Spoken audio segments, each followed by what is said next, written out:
یہاں پہ میں نے مجھے یاد ہے بچپن میں جب ہم چھوٹے تھے تو پی ٹی وی کے اوپر بولتے ہاتھ یس، آیا کرتا تھا. بالکل بالکل. سو وہ تو اس ٹائم پہ آئی تھنک گورنمنٹ لیول کے اوپر یہ سارا کچھ ہو رہا تھا. لیکن اب جو بچے ڈیف ہیں بائی برتھ یا کسی وجہ سے بھی جو اس کو افورڈ نہیں کر پیرنٹس افورڈ نہیں کر پاتے اس میں وہ اب کیا کر رہے ہیں ان کو ریبیلیٹیٹ کرنے کے لیے ہیلپ آؤٹ کرنے کے لیے ان کو پروڈکٹیو بنانے کے لیے اس وقت پاکستان میں کیا ہو رہا ہے؟ اس میں جو سب سے بڑی چیز ہے کہ میں کریڈٹ دیتا ہوں نواز شریف اور شہباز شریف گورنمنٹ کو، اور اس وقت یہ مریم نواز کو، جو بیسکلی اس ٹرینڈ پہ لگے ہوئے ہیں، کر رہے ہیں سپورٹ، کیونکہ انہوں نے بہت سپورٹ کیا ہے. اور دوسرا یہ ہے کہ ابھی پاکستان بیت المال وہ بہت سپورٹ کر رہا ہے. مریم نواز شریف پنجاب گورنمنٹ میں سپورٹ کر رہی ہے. دوسرا کے پی کے میں بھی سپورٹ شروع ہو گئی ہے. سندھ گورنمنٹ میں بھی سپورٹ ہو گئی ہے شروع. یہ ابھی آہستہ آہستہ لوگوں نے اس چیز کو، یا گورنمنٹ نے اس چیز کو کنسیڈر کرنا شروع کر دیا. پنجاب گورنمنٹ میں تو یہ 2008 سے بیسکلی کر رہے ہیں. اور مجھے یاد ہے کہ ان کو کنوینس کرنا، خاص طور پہ جب سیکٹری اسپیشل ایجوکیشن تھے، انہیں جانا، انہیں ٹریننگ دینا، بتانا، گائیڈ کرنا کہ کیا آؤٹ کم ہوگا، کیا نہیں ہوگا.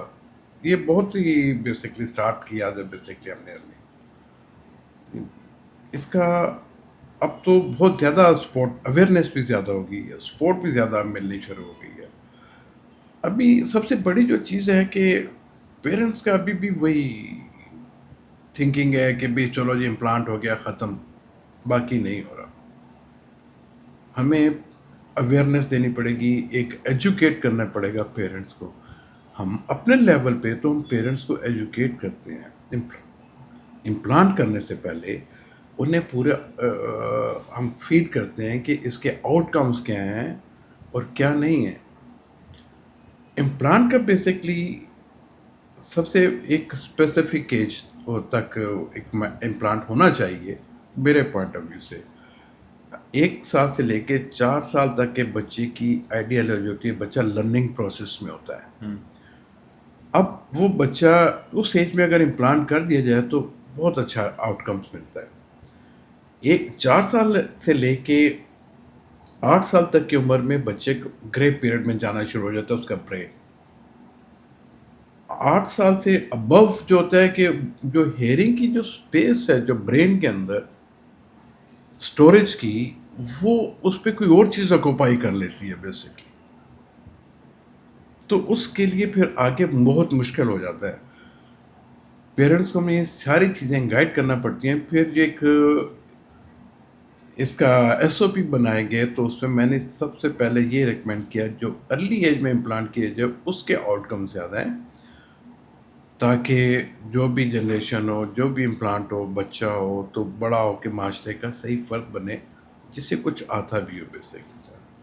سو اس وقت جن لوگوں کے گھر میں یہ ایشو ہے کسی بچے کے لیے اور وہ افورڈ نہیں کر سکتے، ان کے لیے لائے عمل کیا ہے؟ یس،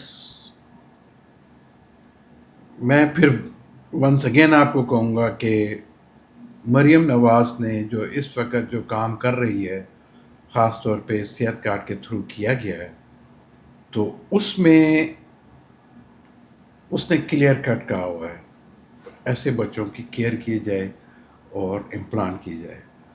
ہو رہے ہیں امپلانٹ ایسے بچوں کے. نہیں، اس کے لیے کیا ریکوائرڈ ہوگا؟ آپ کے پاس اگر صحت کارڈ ہے، آپ کسی بھی ہاسپٹل جا کے، یا یس، اس کا طریقہ کار کیا ہے؟ لیکن آپ کے اس میں اگر آپ کے پاس صحت کارڈ ایلیجیبل ہیں تو ہاسپٹل جانے سے پہلے آپ کو یہ چیز یقین ہونا چاہیے کہ آیا بچہ کینڈیڈیٹ ہے بھی کہ نہیں. اس کے لیے بچے کی سب سے پہلے ٹیسٹ کیا جاتا ہے، اس کے ہیئرنگ ٹیسٹ ABR ٹیسٹ کیا جاتا ہے. اور وہ کہاں سے ہوتا ہے؟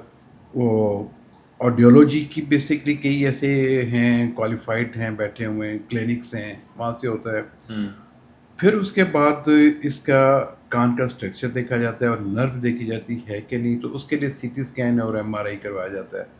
یہ سارا کچھ پیشنٹ کو اپنے طور پہ کروانا پڑتا ہے، کیونکہ جب تک پراپر ایک آپ کو پتہ نہیں چلے گا کہ بیماری ہے کیا، تو اس میں پھر آپ اس وقت تک آپ فارورڈ نہیں کر سکتے کیس کسی کو بھی. اب دیکھتے ہیں کہ وہ صحیح کینڈیڈیٹ ہے, اس کی انویسٹیگیشن ٹھیک ہے, اس کے بلڈ لیولز ٹھیک ہیں, اس کا کون کا کوکلیا کا اسٹرکچر ٹھیک ہے, تو is a good candidate for the cochlear implant. So if you have a good candidate, وہ پھر اب کیا کس طرح سے اس کو اس کے بعد ہاسپٹل میں کے تھرو اپلائی کیا جاتا ہے صحت کارڈ میں, تو اس میں فوراً رسپانڈ مل جاتا ہے, تو اس کی سرجری ہو جاتی ہے. سرجن ہے یہاں پہ بیسکلی ابھی جو لاہور میں اس وقت جو مین جو ہے خاص طور پہ ڈاکٹر ارشاد ملک ہیں جو پروفیسر ہیں, وہ ہیں ڈاکٹر عاصم اقبال ہیں, وہ ہیں کرتے ہیں. ڈاکٹر ارشاد ملک نے جنا ہاسپٹل میں کئی سرجریز کی ہیں. مطلب کہ وہ اس دوڑ میں تقریباً سے 20 سال سے وہ بیسکلی آٹولوجی میں کام کر رہے ہیں, اور سرجریز انہوں نے بھی ریسنٹلی سٹارٹ کی ہیں, بڑی کامیاب سرجریز کی ہیں انہوں نے. عمر ہاسپٹل جو جوہو ٹاؤن میں نیا بنا ہے وہاں سٹارٹ کی ہیں انہوں نے سرجریز. سب سے بڑا چیز ہے کہ جیسے ہی سرجری ہوتی ہے تو پیشنٹ کو اس میں کوئی عمل دخل نہیں کرنا پڑتا, سارا کچھ پیشنٹ کے لیے فری آف کاسٹ ہوتا ہے, اور صحت کارڈ کے تھرو جو ایک سسٹم بنایا اس کے تھرو ہوتا ہے. سو اگر آپ صحت کارڈ کے علاوہ یہاں پہ کوئی ایسے ادارے یا کوئی این جی اوز ایسی ہیں جو خاص طور پہ ہیئرنگ ڈسیبلٹی کے اوپر کام کر رہی ہیں آپ پاکستان کے اندر؟ یس, ہیئرنگ ڈسیبلٹی کے اوپر تو سچ ہے ایسا کوئی کام نہیں کر رہا, لیکن کچھ ڈونرز ہیں ایسے. اب میرے ساتھ کچھ ڈونرز ایسے ہیں کہ میں کہتا ہوں کہ شاباش ہے ان لوگوں کو. انہیں بتاتا ہوں کہ اس پیشنٹ کی سرجری ہے, اس کرنی ہے, اس کے پاس ایک اسپیسیفک اماؤنٹ ہے, زیادہ نہیں کر سکتے, تو وہ پول کر دیتے ہیں بیسکلی. آپ نے بتایا تھا کہ 27 لاکھ روپیہ 27-28 لاکھ روپے کی سرجری ہے. ایک سرجری. بالکل, تو اس میں وہ پول کر دیتے ہیں. کی ہیں سرجری جیسے. پھر سب سے بڑی چیز ہے کہ دوسرا اس میں یہ پاکستان بیت المال بھی کر رہا ہے, سی ایم ہاؤس سے بھی ڈائریکٹ سرجریز ہو رہی ہیں جو چلڈرن ہاسپٹل کرتے ہیں لاہور میں.